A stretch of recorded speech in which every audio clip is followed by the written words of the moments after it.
consiste à faire des briques de terre cuites. La matière première issue des carrières est transportée à l'aide des camions et stockée dans l'aire de stockage que vous voyez de l'autre côté. Bon, dès qu'on a stocké la matière première, on attend une période au moins 2 à 3 semaines, le temps que ça puisse pourrir. Dès que la matière première a pourri, on le prend dans les ailes de stockage, soit à l'aide des brouettes ou à l'aide de la pelle chargeuse que vous voyez de l'autre côté, et qu'on envoie dans la crémie principale. Donc c'est de la crémie principale qu'il y a une première bande de transporteuses qui prend la matière première de la crémie principale vers le broyeur. Le broyeur a pour rôle d'uniformiser la granulométrie, donc ça broie la particule pour les rendre plus fines. Après ce passage au broyeur à cylindre, ça passe dans le malaxeur. Il y a une grande cuve de malaxage où on humidifie et la deuxième bande transporteuse envoie vers l'excludeuse. Bon, l'excludeuse a 2 compartiments. Le premier compartiment, c'est encore un deuxième malaxeur. Puis il faut que le mélange soit vraiment homogène pour donner des meilleures briques. Dès que ça passe dans le deuxième malaxeur, ça envoie, ça exclude vers la sortie via une chambre à vide. La chambre à vide a pour rôle d'extraire tout l'air de la pâte pour rendre le mélange compact. Puisque si le mélange n'est pas compact, à la sortie, ça ne va pas avoir, les formes ne seront pas uniformes. Donc dès que ça sort, tel que vous voyez là, on appelle ça le pain d'argile. Donc ça circule sous forme en continu. Et il y a un coupeur automatique qui le coupe pour renvoyer maintenant vers la zone de découpage. Bon, et c'est ce qu'il est en train de faire là. Dès que ça arrive sur la table de découpage, il actionne et ça découpe suivant les dimensions qui sont déjà calibrées dès le départ. Et dès que on découpe, ça tombe sur les chariots qu'on tire pour aller vers les aires de séchage.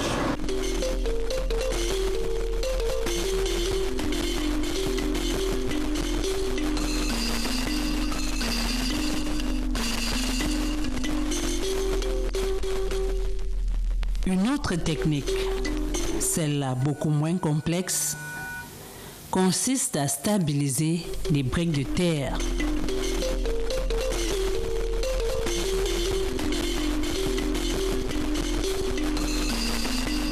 Toute une autre école.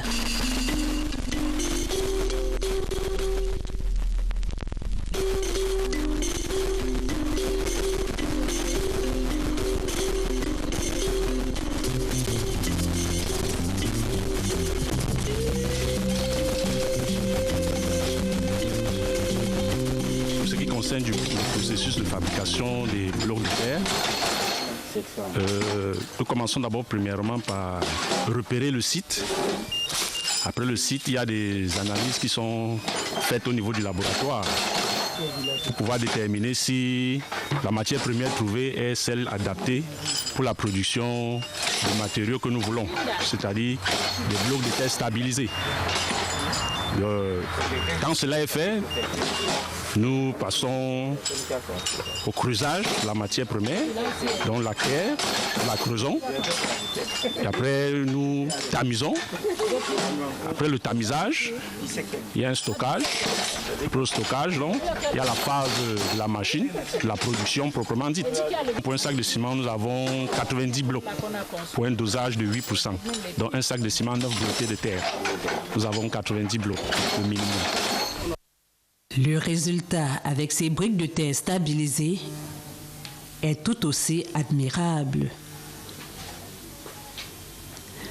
Pour concevoir, améliorer et vulgariser les techniques de construction avec des matériaux locaux, tout un organisme se mobilise. La MIPROMALO, mission de promotion des matériaux locaux, est à l'œuvre, d'abord dans les laboratoires. Un laboratoire qui regarde dans les détails sur les matériaux. Parce qu'à base des matériaux, c'est les éléments. Les éléments qu'on a dans un tableau périodique, c'est-à-dire par exemple le sodium, le nickel, le fer. Donc, dans ce laboratoire, on entre dans les détails de ces matériaux, c'est-à-dire sur une échelle électronique. Donc, par exemple, ici, on a le spectrophotomètre d'analyse et pour pour ça, quand on prend un échantillon, ça nous permet de maîtriser tous les éléments. Par exemple, dans le tableau périodique, on a des éléments. Donc, quand on met ici, si c'est l'argile, par exemple, ça va nous montrer que dans cet argile, on a le silicium, on a le fer, on a le sodium, on a le magnésium. Donc, ça nous donne toutes ces images des éléments qu'on a dans le tableau périodique qui est dans ces matériaux. Et c'est complémenté avec d'autres analyses. Donc, quand on finit avec ça qui nous donne tous ces éléments, on passe sur le radio cristallographique. Donc, ça nous donne maintenant les éléments qui sont dans ça, c'est-à-dire les composés. Donc, si c'est l'argile, disons qu'on regarde de manière vulgaire, ça va nous permettre de voir les éléments qui est combiné, qui nous donnent ce qu'on appelle par exemple kaolinite. C'est un minéral argileux. Ça peut nous permettre de voir s'il y a la silice qui est à la base de la silicium qui est dans l'argile. Donc c'est complémentaire et rayon X à peu près comme rayon X, quand tu es malade, tu pars à l'hôpital, on te passe sur radio et pour ça, ça regarde l'os et ça vous dit concrètement ce qui est dans le corps. Donc c'est la même chose ici avec ces équipements. Ça nous permet de voir vraiment, ça c'est la recherche en tant que telle qui nous permettent d'avoir ce qui est dans le minéral qu'on est en train de traiter et c'est à la base de ça que ça peut nous permettre de faire la transformation de ces minéraux et de comprendre le composé qui va ressortir à travers ça, pourquoi ça se comporte de telle manière et pas d'autre. Et c'est vraiment complémentaire pour la recherche. Dans cet établissement public administratif, créé en 1990, ingénieurs et concepteurs explorent les diverses possibilités d'utilisation des matériaux locaux. On voit donc ici là que c'est la terre, c'est l'argile. On essaie donc de faire des petits blocs, des petites briquettes en forme de briques parce que plus tard on pense à faire les briques ou bien les tuiles avec. Et puis on va essayer pour d'autres, on stabilise, on essaie de faire une stabilisation à froid. Pour d'autres, on va faire une stabilisation à chaud. Et ensuite, on étudie les propriétés. Tout à l'heure, on va voir un peu comment on fait la cuisson. Ici, c'est encore le début de la préparation des matières premières. Et on passe à la cuisson. Ensuite, quand on a fini d'étudier au laboratoire, c'est là maintenant qu'on va passer dans les unités pilotes pour expérimenter à une grandeur nature.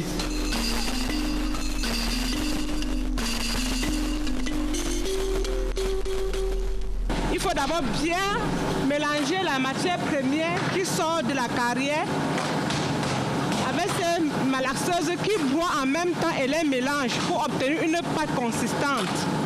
Donc après, de l'autre côté, on va récupérer la pâte qui est déjà bien fabriquée et puis on va donc passer au moulage. Quand on a fini de mouler, on obtient des briques que vous voyez ici derrière nous. Ces briques-là sont déjà sur le séchoir, ils attendent d'être séchés. Après le séchage, ils vont être placés dans le four pour la cuisson, l'étape finale.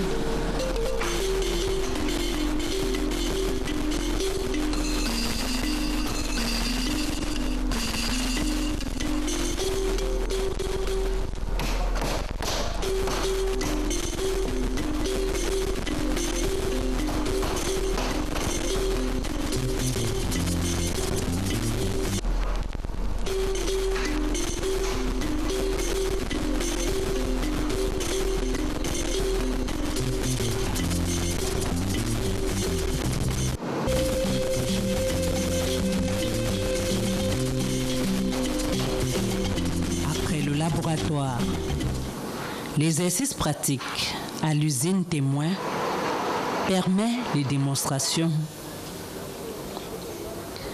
Puis, le savoir-faire se déporte sur le terrain pour une démonstration encore plus pratique et plus large. C'est le cas pour ces maisons construites à Polongwe, le village qui abrite la centrale à gaz de Kribi. Pour recaser les populations déplacées de ce site, il a fallu déployer de l'expertise. On avait différents aspects de ce projet. C'était d'abord pour identifier les matières premières qui sont autour des sites et voir comment on peut analyser pour assurer que les produits qu'on va fabriquer sont des produits de bonne qualité. Donc, c'était la première phase. On a collecté les échantillons tout autour de là où on devrait fabriquer. On a testé dans nos laboratoires et on a confirmé le dosage parce que c'est les blocs de terre comprimés qu'il faut qu'on prend la terre, on mélange avec le ciment pour stabiliser en compressant. Donc, c'est ça qu'on appelle le bloc de terre comprimé, stabilisé au ciment. Donc, on a fait cet essai dans nos laboratoires. Ça a donné les pourcentages de ciment qu'il faut ajouter à l'argile. Et disons, deuxième étape, c'était pour former les personnes qui vont assister dans le projet. Donc, on a formé 15 personnes sur la fabrication des blocs de terre comprimés et la mise en œuvre. À Polongwe et tout le long de l'axe Kribi-Edea, emprunté par les lignes de transport de l'énergie électrique, les nouvelles habitations en briques de terre stabilisées font le bonheur de leurs bénéficiaires. Auparavant, j'habitais une maison en terre battue, avec une tôle qui avait 2 chambres, un salon et une cuisine extérieure, dont une dépendante.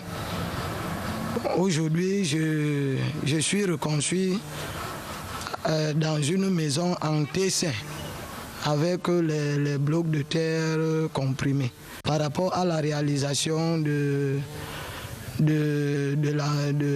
projet, je suis derrière une future belle maison que je vais habiter avec ma famille, qui d'ailleurs, quand j'entre à l'intérieur, le climat essaie de changer. Je n'ai pas tout à fait besoin du climatiseur ou quoi d'autre. À la beauté de ces constructions s'ajoutent les avantages socio-économiques particuliers de la brique de terre stabilisée. Par exemple, au niveau du coût, les caractéristiques techniques qui sont la résistance, une terre latéritique est résistante, il y a une bonne résistance mécanique vis-à-vis de l'eau, il y a une bonne durabilité. Du point de vue économique, on a les réductions de coûts. Vous voyez un bâtiment comme ça qui n'a aucun béton armé. Il n'y a pas les enduits.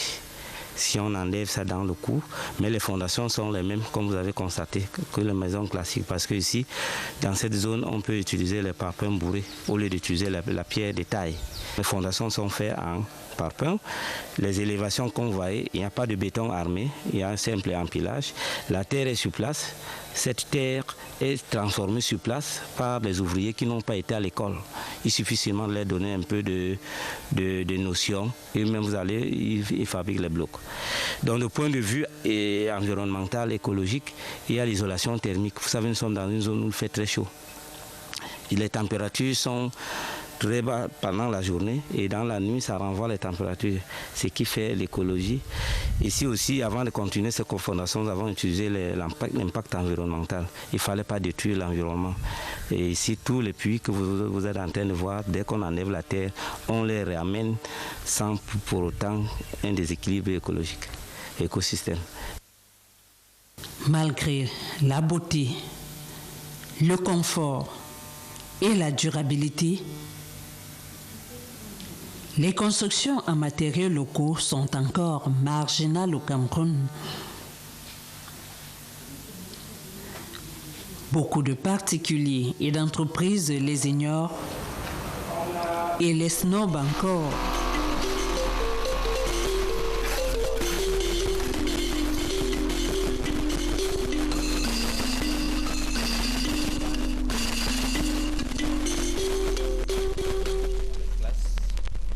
Ce qu'on est en train d'utiliser ici, c'est les blocs de terre stabilisés et comprimés. Disons, on appelle ça BTC, blocs de terre comprimés mais stabilisés au ciment. Ça, c'est juste un des produits, disons, même à base d'argile, parce que quand on parle de matériaux locaux, je peux vous dire, même si j'entre dans Hilton, presque tous les matériaux qu'on va trouver, sauf peut-être les synthétiques, sont à base d'un matériau local. Mais seulement que Ploupa est importé. Pourtant, nous, on a ces ressources aussi au Cameroun. Donc, à part les blocs de terre comprimés à base d'argile, on a les briques cuites. Pour les briques cuites, ici, on a la terre latéritique qu'on ajoute le ciment. Pour les briques cuites, on a plutôt l'argile et surtout l'argile fusible parce que parfois certaines argiles, il faut les très hautes températures. Mais pour les briques cuites, il faut l'argile fusible. Parfois, on peut utiliser rien que cette argile, comme malaxe, on pétrit, on moule. On peut utiliser toujours les moules traditionnels, disons peut-être juste sur une table ou bien sur le sol. Mais sinon, on peut industrialiser, c'est-à-dire en utilisant la mécanisation. Donc, on peut utiliser les équipements pour pouvoir malaxer et extruder. Et quand on extrude, on coupe le produit selon les dimensions qu'on veut. Et avec ça, on peut même faire les dimensions qui sont à peu près comme les parpaings.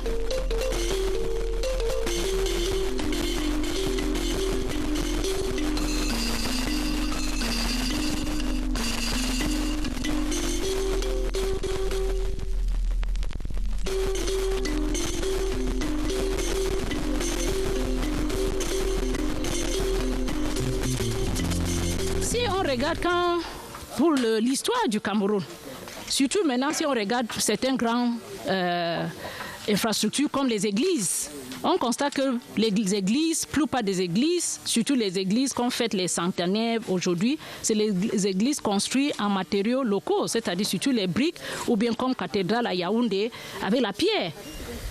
Pour montrer que ce sont des produits résistants, mais malheureusement, on a changé un système, on a abandonné notre tradition pour pouvoir aujourd'hui passer sur le ciment. Ici, à Malimba, dans l'arrondissement de Déa Premier, c'est pratiquement un village moderne en terre qui sort de terre.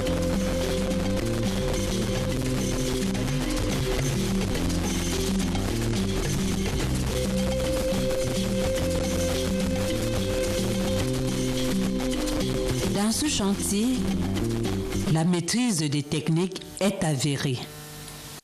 L'avantage ici, c'est que c'est fait avec des matériaux locaux, bon, qui ne coûtent pas déjà trop cher. Et comme nous sommes dans une zone où il fait très chaud.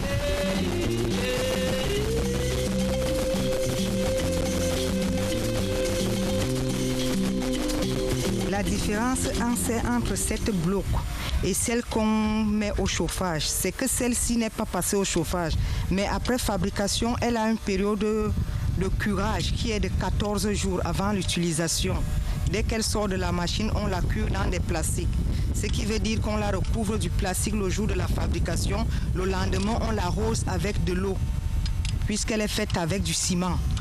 Et on la recouvre. 14 jours après, elle est prête à être utilisée.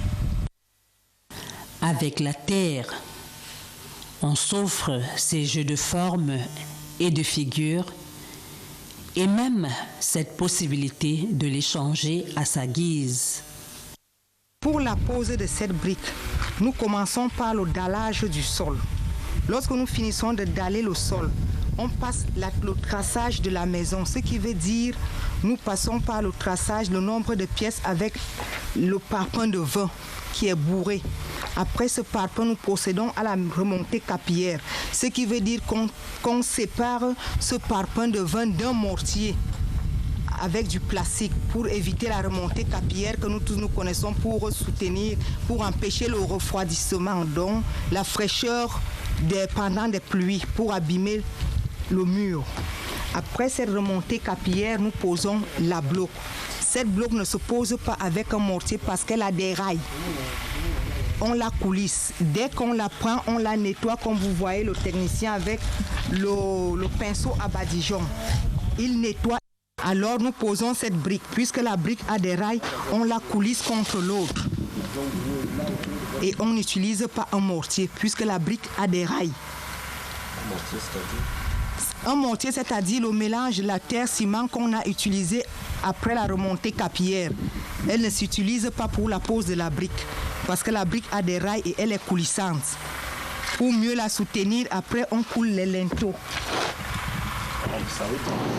Bras séculier des pouvoirs publics dans la promotion de ces matériaux locaux, la Mépromalo allie l'amélioration des conditions de vie des populations à la réduction des coûts. L'objectif à long terme est de susciter et encourager l'utilisation de ces matériaux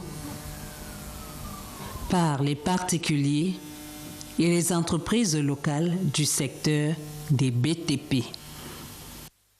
L'avantage ici est avec la pose de cette brique sans mortier est que lorsque vous voulez démolir votre maison, vous récupérez toutes ces briques intactes puisqu'il n'y a pas de mortier. Dès que vous démolissez au niveau des poutres et des linteaux, vous enlevez juste votre brique. Puisqu'elle n'a pas de mortier, vous la retirez et vous la récupérez pour une autre construction. Il ne s'agit pas seulement de faire des démonstrations. Il faut surtout mettre les matériaux locaux à la disposition des demandeurs. L'augmentation de l'offre des briques de terre cuites est donc une préoccupation permanente.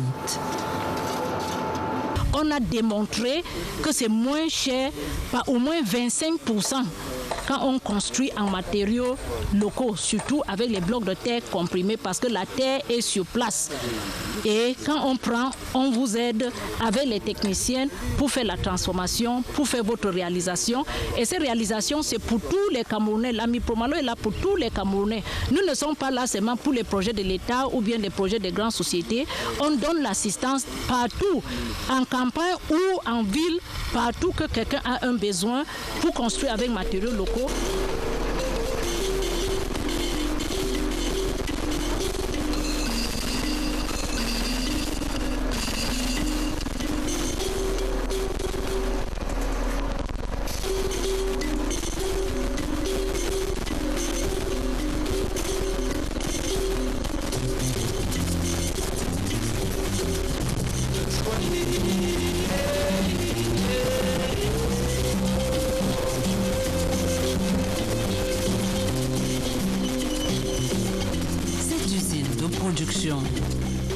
Semi-industrielle fait ses preuves.